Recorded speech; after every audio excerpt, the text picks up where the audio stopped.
सोचिए, एक ऐसा देश जहां 37 सालों से एक ही शख्स का राज हो और फिर अचानक एक दिन वो राज खत्म हो जाए, तो क्या होगा?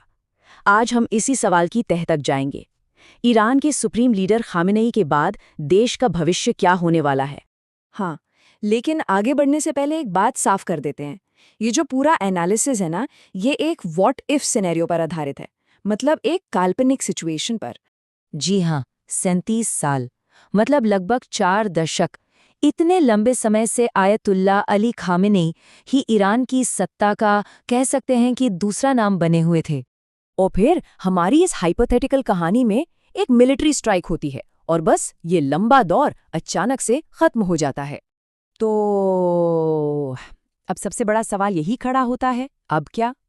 ये वो सवाल है जिस पर ईरान का पूरा भविष्य टिका हुआ है। चलिए, सबसे पहले ये देखते हैं कि इस काल्पनिक हमले के ठीक बाद होता क्या है, जब ईरान की टॉप लीडरशिप एक झटके में खत्म हो जाती है। तो सोचिए जरा, तेहरान में खामेनेई के कंपाउंड पर एक जबरदस्त हवाई हमला होता है और इसके साथ ही ईरान में एक बहुत बड़ा पावर वैक्यूम, यानी सत्ता का एक खालीपन पैदा हो जाता है। और देखिए, इस हमले में सिर्फ सुप्रीम लीडर ही नहीं मारे जाते, उनके साथ उनके परिवार के करीबी लोग, IRGC यानी इस्लामिक रेवोल्यूशनरी गार्ड कॉर्प्स के commander Mohammad Pakpour, national security secretary Ali Shamkhani, मतलब सेना और सियासत के कई बड़े बड़े चेहरे खत्म हो जाते हैं। अब इस सिचुएशन की गंभीरता को समझने के लिए थोड़ा पीछे चलते हैं। 1979 की क्रांति के बाद से ईरान में सुप्रीम लीडर का पद बहुत स्टेबल रहा है। खामनेई खुद 1989 से सत्ता में थे। तो आप समझ सकते हैं कि ये जो पावर वैक्यूम बना है, ये कितना बड़ा और अनप्रेसिडेंटेड है। और हाँ, ये कोई छोटा मोटा पद भी नहीं है। सुप्रीम लीडर के पास समझिए कि असीमित पावर होती है। जुडिशरी हो, मीडिया हो, फॉरेन पॉलिसी हो, मिलिट्री हो, यहाँ तक कि न्यूक्लियर स्ट्रैटेजी, हर चीज पर आखिरी फैसला उन्हीं का होता है। तो इतनी बड़ी उथल पुथल के बीच सवाल तो यही उठता है कि क्या ईरान के सिस्टम के पास कोई प्लान बी है भी? आखिर अब कमान कौन संभालेगा? हाँ, बिल्कुल, एक प्लान है। ईरान के संविधान में खास तौर पर आर्टिकल 111 बिल्कुल ऐसी ही इमरजेंसी सिचुएशन के लिए बनाया गया है। तो मतलब एक ऑफिशियल प्रोसीजर मौजूद है। अब इस प्लान के हिसाब से एक 3 लोगों की टेम्परेरी काउंसिल फौरन देश का कामकाज संभाल लेगी। इस काउंसिल में कौन होगा? देश के प्रेसिडेंट, जुडिशरी के चीफ और पावरफुल गार्डियन काउंसिल का एक मेंबर। लेकिन ध्यान रहे, ये सिर्फ एक टेम्पररी अरेंजमेंट है। अब आते हैं प्रोसेस के अगले और सबसे जरूरी स्टेप पर, एक परमानेंट सक्सेसर यानी स्थायी उत्तराधिकारी को चुनना। ये जिम्मेदारी दी गई है असेंबली ऑफ एक्सपर्ट्स को। ये 88 इस्लामिक मौलवियों की एक बॉडी है और इनका इकलौता संवैधानिक काम ही यही है, सुप्रीम लीडर को चुनना, उन पर नजर रखना और जरूरत पड़ने पर उन्हें हटाना भी। मगर यहाँ एक पेच है। इस असेंबली के लिए जो भी कैंडिडेट खड़ा होता है ना, उसे पहले गार्डियन काउंसिल से अप्रूवल लेना पड़ता है।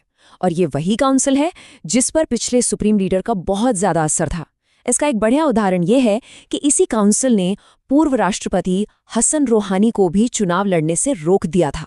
तो इससे एक बड़ा सवाल खड़ा हो जाता है कि क्या ये जो ऑफिशियल प्लान है, इसे असल में काम करने का मौका मिलेगा भी या नहीं?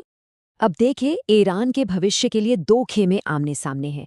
एक तरफ है इस्लामिक रिपब्लिक का सिस्टम, जो किसी भी कीमत पर बना रहना चाहता है, और दूसरी तरफ है देश का विपक्ष और बाहरी ताकतें, जो इस पूरे सिस्टम को जड़ से उखाड़ने का सुनहरा मौका मान रही हैं। विपक्ष, चाहे वो देश के अंदर हो या बाहर, उसका मकसद एकदम साफ है। वो इस इस्लामिक रिपब्लिक को ख़त्म करके एक नया सेक्युलर ईरान बनाना चाहते हैं, और उनके लिए ये एक वंस इन अ जनरेशन मौका है। और अमेरिका और इजराइल जैसी बाहरी ताकतों की स्ट्रैटेजी भी साफ है। उनका मैसेज ईरानी लोगों तक कुछ ऐसा है कि देखो, हमने अपनी तरफ से मदद कर दी है, अब ये आपकी जिम्मेदारी है कि आप सड़कों पर उतरें, संस्थानों पर कब्जा करें और एक नया ईरान बनाएं। तो सवाल ये है कि आखिर में होता क्या है? जमीन पर फौरन क्या एक्शन देखने को मिलता है? लेकिन देखिए, सिस्टम इतनी खामोशी से हार नहीं मान रहा है। IRGC ने खुलेआम बदला लेने की कसम खाई है और उन्होंने पूरे मिडिल ईस्ट में जवाबी हमले भी शुरू कर दिए हैं। और इसका असर तुरंत पूरे रीजन में फैलने लगता है। बहरीन में बम धमाकों की खबरें आती हैं, कतर में हमले होते हैं, और तो और दुबई का एयरपोर्ट और बुर्ज अल अरब जैसी जगह, जिन्हें दुनिया की सबसे सेफ जगहों में से एक माना जाता था, वहां भी हमले होते हैं। इससे पता चलता है कि ये लड़ाई कितनी तेजी से फैल रही है।